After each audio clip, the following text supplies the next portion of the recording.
దొరుకుతాయిగా. భూమి ఆయన చేతిలో ఉంది అంటే నువ్వు ఏదైనా భూమి మీద అడిగితే ఆయన చేతిలో ఉంది. ఒకవేళ నువ్వు గాఢాంధకారంలోకి వెళ్ళిపోయావు అనుకో, చిక్కులు వస్తాయి, ఇరుకులు వస్తాయి, ఇబ్బందులు వస్తాయి. ప్రధానంతరం నీవు నెమ్మదిగా గాఢాంధకారంలోకి వెళ్ళిపోయి, అయ్యో ఇక్కడ నన్ను నడిపించేవాడు ఎవడు, ఈ గాఢాంధకారంలో కటిక చీకట్లో ఉన్నాను నీవనుకుంటే బైబిల్ వాక్యం చెబుతుంది అది కూడా ఆయన చేతిలోనే ఉంది. పర్వతాలను చూస్తున్నావా, ఇక నా వల్ల కాదు, ఈ పర్వతం నేను దాటలేను, ఈ పర్వతాన్ని నేను అధిగమించలేను అని నీవు అనుకుంటున్నావా, వెనక ఆయన స్వరం వినబడుతుంది, ఇది కూడా ఆయన చేతిలోనే ఉంది. ఆమేన్ అనండి, గట్టిగా చెప్పండి ఆమేన్.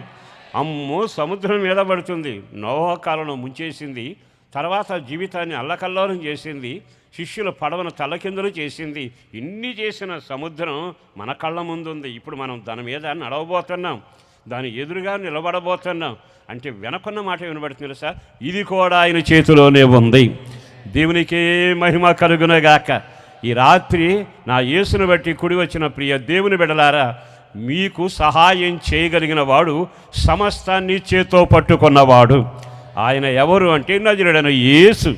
పర్వతాలైన చేతిలో ఉన్నాయి, సముద్రాలైన చేతిలో ఉన్నాయి, గాఢాంధకారమైన చేతిలో ఉంది, ఓ భూమి ఆయన చేతిలో ఉంది, ఆకాశమైన చేతిలో ఉంది, సమస్తమైన చేతిలో ఉన్నాయి.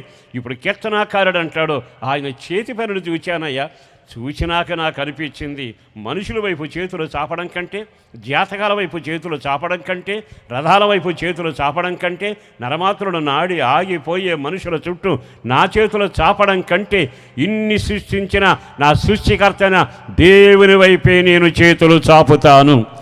దేవునికి మహిమ కలుగునగాక. ఈ రాత్రి సవాలుగా సందేశంగా నేను చెప్పగలిగిన మాట ఒక్కటే, నీ జీవితంలో ఈ సమస్య అనేది భూమి మీదే ఉంటుంది, సమస్య అనేది పర్వతం దగ్గరే ఉంటుంది.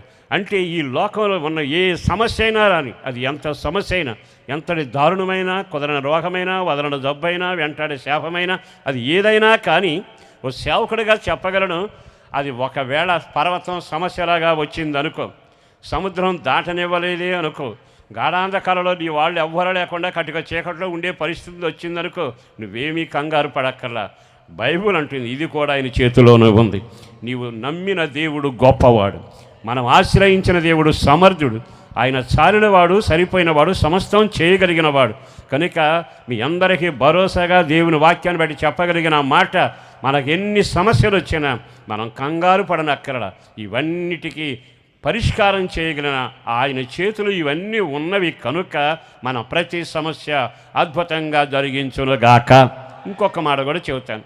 పర్వతం అడ్డుగా వచ్చింది అనుకోండి, పర్వతం అంటే దాటలేని సమస్య, అది ఇరుకైన ఇబ్బందే కావచ్చు, పెళ్లి వ్యవహారమే